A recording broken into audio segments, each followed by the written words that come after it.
भाजपा की जन आक्रोश यात्रा की तैयारियां प्रारंभ। एक तरफ कांग्रेस सरकार भारत जोड़ो यात्रा की तैयारी में जुटी है, वहीं दूसरी ओर राजस्थान में फैल रही जंगल राज, भ्रष्टाचार और कुशासन के साथ नकारा कांग्रेस सरकार की किसान विरोधी, जन विरोधी नीतियों के विरुद्ध भाजपा द्वारा जिला मुख्यालय से 2 दिसंबर को जन आक्रोश यात्रा के शुभारंभ को लेकर तैयारियां जोरों पर है।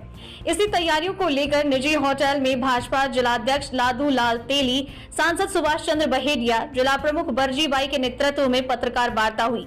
पत्रकारों को संबोधित करते हुए जिलाध्यक्ष तेली ने कहा, प्रदेश में अपराधों की बाढ़ आ गई है, जनता पर जुल्म ढाए जा रहे हैं, किसानों को लंबे समय से बिजली कनेक्शन नहीं मिल रहा, यूरिया खाद की कालाबाजारी बढ़ रही है और इसी के चलते प्रदेश सरकार के विरोध में जिले में 2 दिसंबर को सूचना केंद्र और 7 विधानसभाओं में 3 और 4 दिसंबर से 14 दिसंबर तक जन आक्रोश यात्रा निकाली जाएगी, जिसमें पार्टी पदाधिकारी जनता के बीच जाकर उनके दुख दर्द सुनेंगे और शिकायतों को इकट्ठा करेंगे। गाँवों में, चौपालों में जनता से संवाद होगा, उनसे शिकायतें लेकर शिकायत पेटी में एकत्र कर उसका निस्तारण का प्रयास होगा। विधानसभा में 14 दिसंबर से 20 दिसंबर के मध्य एक जन आक्रोश महासभा का आयोजन होगा। खैर, तैयारियां जोरों पर है, बस देखना यह है कि इस यात्रा से आम जनता में कितनी जागृति आती है। भीलवाड़ा से नवभारत समाचार संवाददाता लोकेश तिवारी की रिपोर्ट।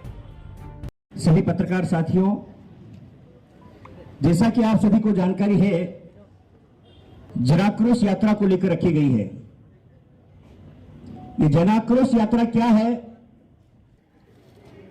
कांग्रेस की गहलोत सरकार शासन में है और पिछले 4 वर्षों में जिस तरह के प्रदेश में हालात बने हैं, उन सबको देखते हुए भारत पुलिस कर्मचारी अधिकारी फर्जी माफियाओं के साथ मिले हुए हैं, भूमाफियाओं के साथ मिले हुए हैं और कई तरह की ऐसी घटनाएं हो रही है जो भ्रष्टाचार की, जो एससीडी में पकड़े जाते हैं। मैं ज्यादा दूर की बात नहीं करूंगा, 4 दिन पहले की बात करूंगा कि एससीडी में शिकायत करने वाले उस एक कार्यकर्ता को, जो एक सामाजिक कार्यकर्ता है, मुकदमा दर्ज कराया। उसको मुकदमा दर्ज कराने के बाद में उस पर दबाव डाला जाता है, मुकदमा उठाने का, मारपीट की जाती है, रिपोर्ट दर्ज की जाती है, लेकिन गिरफ्तारी नहीं होती है, सुरक्षा नहीं दिलाई जाती है। उसके बाद दोबारा घटना हो जाती है। जनता पार्टी के राष्ट्रीय अध्यक्ष जी जयपुर के अंदर 200 विधानसभा में 200 रथ, प्रत्येक विधानसभा में 1 रथ जाएगा और वो पूरे क्षेत्र के अंदर, पंचायत के अंदर और कस्बे में और चौपाल करेंगे, पैदल यात्रा भी करेंगे और रथ के माध्यम से ये संदेश देंगे कि आज जो प्रदेश के अंदर जिस तरह के हालात बने हुए हैं, हम उन सभी हालात के मद्देनजर आम जनता को किस तरह से राहत प्रदान कर सकते हैं, वो काम हम करने वाले हैं। डॉक्टर या एसपी रिटायर्ड हो गया, अच्छा काम कर रहा है, तो क्या उनको भी सुविधा के आधार पर लगा दोगे? तो क्या नए डॉक्टर बनना बंद हो गए क्या? तो ये नए जो डॉक्टर हैं, जो प्रमोशन लेके आ रहे हैं, जो मेरिट पे आ रहे हैं, क्या उनको नहीं लगना चाहिए? उनका भय खत्म हो गया, क्योंकि उनको पता है कि हमने नौकरी पूरी कर ली है, अब हो भी जाएगा तो क्या हो जाएगा। तो इस तरह से महात्मा गांधी चिकित्सालय में जो स्थितियां बनी हुई है, उसको भी हम देखना चाहिए। नवजात शिशु पैदा होने के ऊपर बंदी दी जाती है, पैसे दिए जाते हैं, ठेकों में भ्रष्टाचार हो रहा है, राजनीति हो रही है। के बाद में चिरंजीवी योजना लागू की। चिरंजीवी योजना का क्या हाल है? बड़े बड़े होर्डिंग लगाए जा रहे हैं, पोस्टर लगाए जा रहे हैं। जब अस्पताल में आप जाओगे वहां पर इलाज कराने के लिए, तो वहां पर इलाज नहीं मिलेगा, क्योंकि उनको पैसा नहीं मिलता है, क्योंकि शर्तें की मान ली गई है, ऐसी इलाज हो रहा है उनका, आम आदमी का इलाज नहीं हो रहा है। कुछ दिनों पहले आपने ये भी देखा, अभी पंडेर के अंदर और माधवगढ़ विधानसभा क्षेत्र के 2 गांवों का मामला आया है। राष्ट्रीय मानवाधिकार आयोग, बाल आयोग, ऐसे कई आयोग यहाँ पर आए हैं और जिन्होंने यहाँ आकर देखा है कि आज देश की आजादी के इतने वर्षों बाद भी जो बालिकाएं स्टाम्प के ऊपर बेची जा रही है। हमने ये तो सुना था कि जमीन, जायदाद, मकान, दुकान की सबकी खरीदारी होती है, बेचान भी होता है, लेकिन लड़कियों की बेचान करना ये कहानी सुना था, लेकिन ये इस तरह की घटनाएं हुई है। सभी पत्रकार साथियों, जैसा कि आप सभी को जानकारी है, जनाक्रोश यात्रा को लेकर रखी गई है।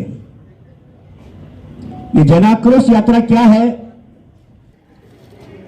कांग्रेस की गहलोत सरकार शासन में है और पिछले 4 वर्षों में जिस तरह के प्रदेश में हालात बने हैं, उन सबको देखते हुए भारत और ऐसे लाखों रुपए की ऐसे बंदी और मंथली लेकर थानों में पोस्टिंग की जा रही है, ट्रांसफर कर दी जाते हैं।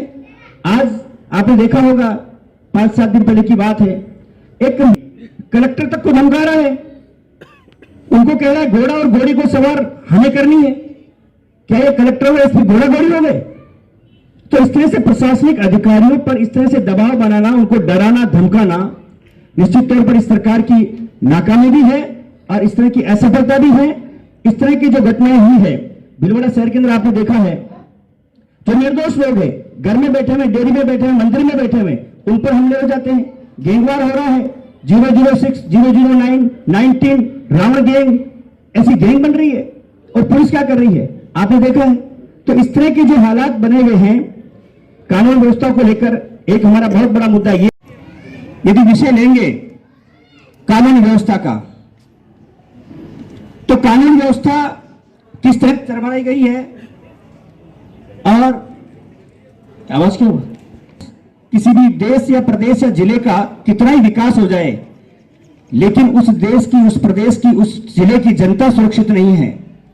यदि आपका बच्चा नौकरी पे गया, वो सुरक्षित नहीं आ रहा है शाम को लौट के घर पे, तो ये बहुत बड़ी हालात और देखनी और निंदनीय हो जाती है, चिंताजनक होती है।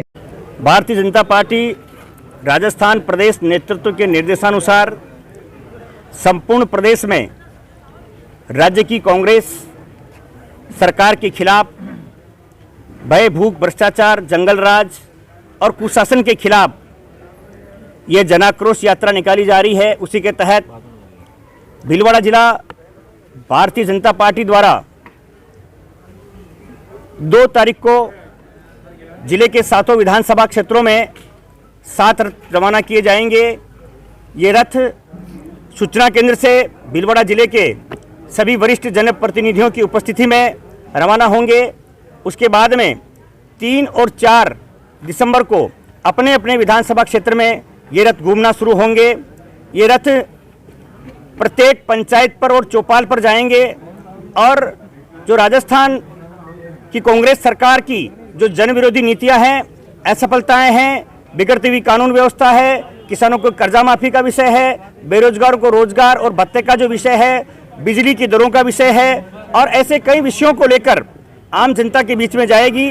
और इस यात्रा में रथ के ऊपर जो एक शिकायत पेटिका भी होगी, उस शिकायत पेटिका के माध्यम से आम जन भी उस शिकायत पेटिका में अपनी अपनी जो ग्रीवेंसेज है, जो शिकायतें हैं, उनको उसमें रख सकेंगे। उन शिकायतों का संकलन करते हुए भीलवाड़ा विधानसभा क्षेत्र के 7 और जिला स्तर की जो समस्याएं आएगी उनको प्रदेश अध्यक्ष जी को हम देंगे और उसके बाद में प्रदेश अध्यक्ष जी के नेतृत्व में राजस्थान की विधानसभा के अंदर ये सभी शिकायतें निराकरण के लिए भेजी जाएगी।